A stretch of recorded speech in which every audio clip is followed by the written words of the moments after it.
TV. We are sponsored by Regal Elevators and Lifts Consultants Limited, a company that is owned and operated by a Millwall fan, just like every single one of the sponsors that you can already see on the screen. If you are going to do a bit of business in 2022, then please keep it in the Millwall family by checking out all of our sponsors' website links in the description below. This is your preview show for Saturday's home game at the Den against Wigan, who are under new management. A chance to put right last Saturday's terrible 3-0 defeat. How did we lose that 3-0, by the way? I still can't work that one out. But guess what we did? We rely heavily on our home form. So let's hope we get back to winning ways in SE16 on Saturday. As always, let's start out by taking a look at the 11 that Gary Rowett might pick to start the match.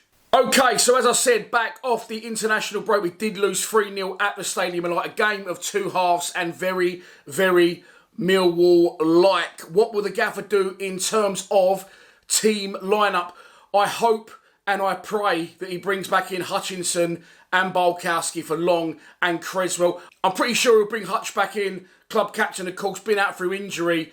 And you can understand why he put Creswell in against Preston, but on the back of Creswell's performance against Sunderland and the fact that, you know, Hutch, as I said, is our team captain, club captain, and a lot of other players around him play a lot better when he's in the team, as well as him being a good player himself, very experienced at the club and in the Championship. I will be amazed if he doesn't put him back in. This is the team that I think he'll go with.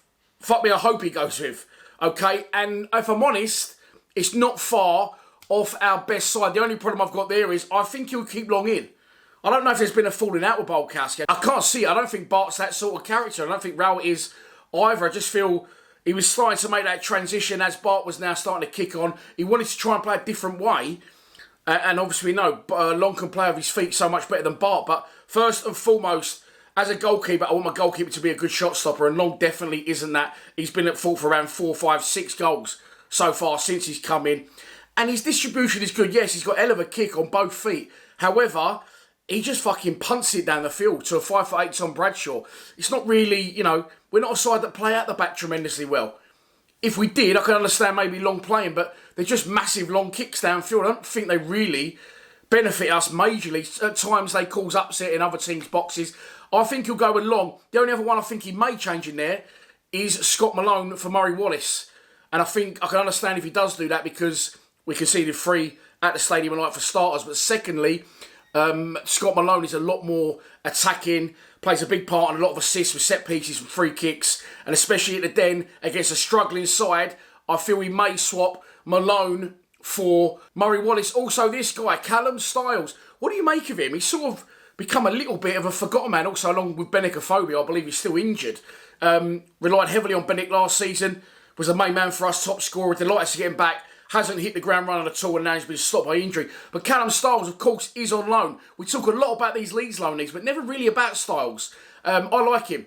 I think he's good at left wing back, but we now don't play wing backs. I think he's good in centre midfield. Similar to Billy Mitchell, very good, comfortable on the ball, keeps it a lot.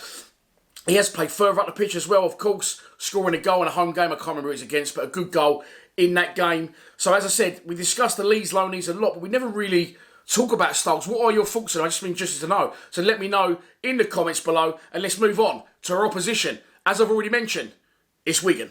Managed by ex-Arsenal and Premier League all-rounder Kolo Toure. I think this is his first stab at management. I could be wrong. I know he has been assistant to Brendan Rodgers. I think at Celtic, someone told me. He's been assistant to Rodgers summer anyway. I like Brendan Rodgers. I think he's a really, really good manager. So Kolo Toure will have learnt his trade. But as I said, I think this is his first stab at management. How did he get the job? Well, they sacked Liam Richardson after promotion from League One last season. But again, I think this shows the gulf now, not just between the champ and the Prem, but League One and the champ. And Wigan have struggled badly. They have won only 1 of their last 5 league games. As luck would have it, that is last time out, a 2-1 win at home against Blackpool, although Blackpool were down to 10 men in that game. Wigan currently occupy the highest of the relegation places. West Brom only keeping them out on goal difference, and the Baggies do have a game in hand on the Latics. So we come into South London not full of confidence. They also haven't played since the 12th of November. So although we were shocking in the second half last week, I feel that gives us a slight advantage.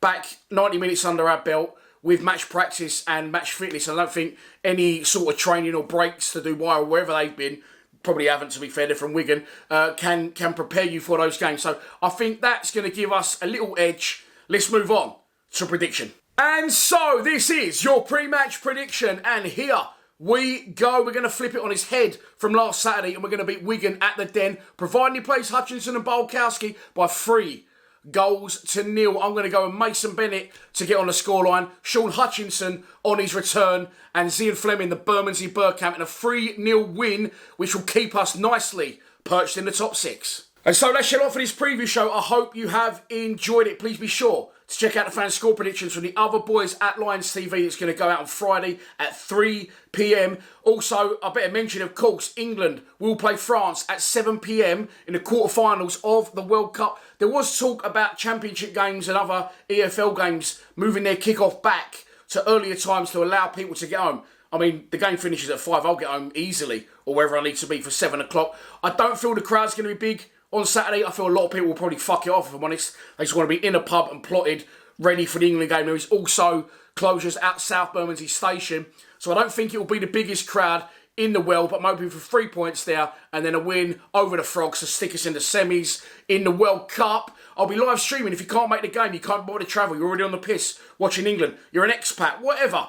I'll be live streaming from the Den around 2:40 p.m. It will be for subscribers only. So if you're not a subscriber to our YouTube channel, press that button now, subscribe, and you'll be able to enjoy the commentary live and direct from SE16 from 2:40 p.m. Please subscribe to Lions TV. Come on, you Lions.